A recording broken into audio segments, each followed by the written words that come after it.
김성경 원장님은 이번 추석 어떻게 보내셨나요? 예, 저는 이번에 이제 시댁에서 보낸 두 번째 명절이었는데요. 네. 저희 시부모님들은 이제 소위 말하는 신세대 시부모님이셔서 뭐 음식 준비나 이런 걸 제가 한 건 아니고요. 가서 이제 도와드리고 뒷정리 도와드리는 정도. 그렇게 정말 어떻게 보면 좀 쉬고 온 느낌이라고 생각할 수 있을 것 같아요. 그리고 가족분들, 친지분들 모여서 같이 이제 이야기도 많이 하고, 물론 뭐 이제 시댁이기 때문에 아주 편안하진 않았지만 굉장히 편안하게 보내려고 많이 노력을 하고 왔습니다. 명절 증후군 같은 경우는 작년 추석 때 제가 직접 몸으로 많이 느끼기도 했어요. 네. 근데 이제 작년에는 제가 결혼하기 전이었기 때문에 이제 친지분들이 모이시면 이제 뭐 결혼은 언제쯤 하느냐, 혹은 그쵸. 뭐 그런 약간 민감한 부분 주제들을 얘기하셔서 그런 걸로 인한 이제 두통이 약간 발생을 했었고요.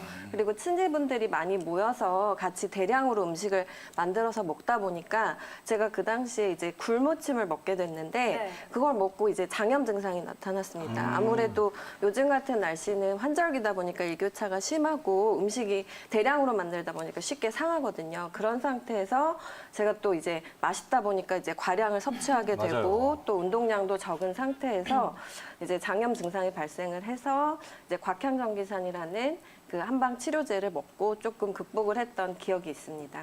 술 때문에 좀 명절 다음에 고생하신 분들은 없으셨나요? 없으셨나 김성경 보네요. 원장님 지금 하신 말이 있으셨다는데 그냥 하셔도 돼요.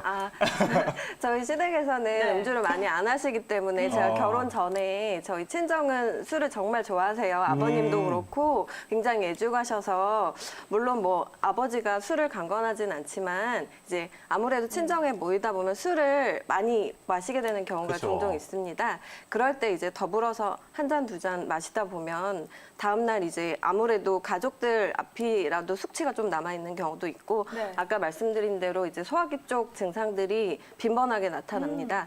예, 그래서 뭐 이제 과음은 좋지 않다고 생각하고요. 네. 김성경 원장님, 이분의 증상 어떻게 생각하시나요? 네, 이분 같은 경우는 이제 난임이신데요. 예, 난임의 경우는 피임을 하지 않은 정상적인 부부 관계에서 1년 혹은 요즘은 이제 3년까지도 기간을 보고 있습니다. 1년에서 3년 이상 임신이 되지 않는 경우를 난임이라고 이야기합니다. 네, 최근에 뭐 난임 부부가 늘어나고 있다, 사회적인 문제로 대두되고 있는 만큼 이 난임 부분도 정확하게 저희가 짚어볼 필요가 있을 그럼요. 것 같은데요. 그렇다면 원장님, 난임이 발생하는 주요 원인들 어떤 것들이 있을까요? 예, 난임의 원인 같은 경우는 첫 번째로 이제 남성분 같은 경우에 기질적인 원인을 좀 생각을 해보면 정자의 수가 적거나 기형이 많거나 혹은 정자 자체의 운동성이 많이 떨어져 있거나 정계정맥류, 뭐 고환염 혹은 유전 질환 같은 이런 기질적인 질환을 가지고 있으신 분들은 당연히 이제 난임의 요건이 될 수 있습니다.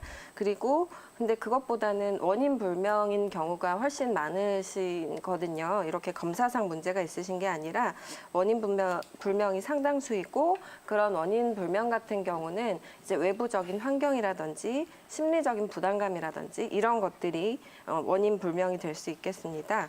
그리고 여성 같은 경우는 이제 난소 요인이 있을 수 있어요. 뭐 다낭성 난소 증후군이라든지 뭐 배란 장애라든지 이런 것들, 그리고 난관 요인도 있으실 수 있고 자궁 요인, 뭐 자궁 근종, 작은 성근증 이런 것들이 있으실 수 있고 면역학적인 원인과 그리고 내분비적인 원인이 있습니다. 또 이제 이런 검사상에 아무런 기질적인 문제가 없으신데도 또 원인 불명으로 난임 진단을 받으신 경우가 있고 그리고 고령 임신의 경우에도 난임의 원인이 될 수 있습니다. 보통 이제 30대 초반부터 수태능이 약간씩 떨어지는데 30대 후반으로 갈수록 좀 가속도가 붙어서 수태 기능이 약간 떨어지는 것을 통계적으로 볼 수 있습니다.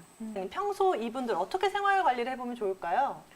예, 난임을 극복하기 위해서 생활 관리를 하는 방법은 이제 첫 번째로 기질적인 자궁질환, 난소질환이 있으시다면 치료를 먼저 하셔야 됩니다. 그게 양방적이든 한방적이든 혹은 병행을 하든 그런 기질적인 치료를 먼저 하시는 게 중요하겠고 그리고 두 번째로는 과로와 스트레스를 줄이고 심리적인 부담이나 압박감을 많이 줄여주시는 게 중요한 부분일 것 같습니다.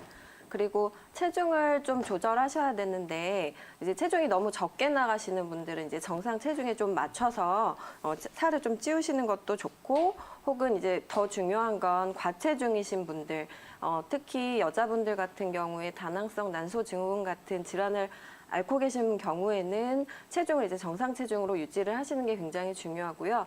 남성분들 같은 경우도 이제 과체중인 경우는 이제 체지방에서 이제 여성 호르몬 유사 작용을 하기 때문에 정상 체중으로 체중을 조절하시는 게 제일 중요할 것 같습니다. 그리고 규칙적인 수면 상태, 그리고 양질의 좋은 식사를 하는 건 뭐 너무 당연한 얘기고요. 그리고 남성분, 여성분 모두 금주를 하시고 금연하고 이런 것도 굉장히 중요한 부분입니다.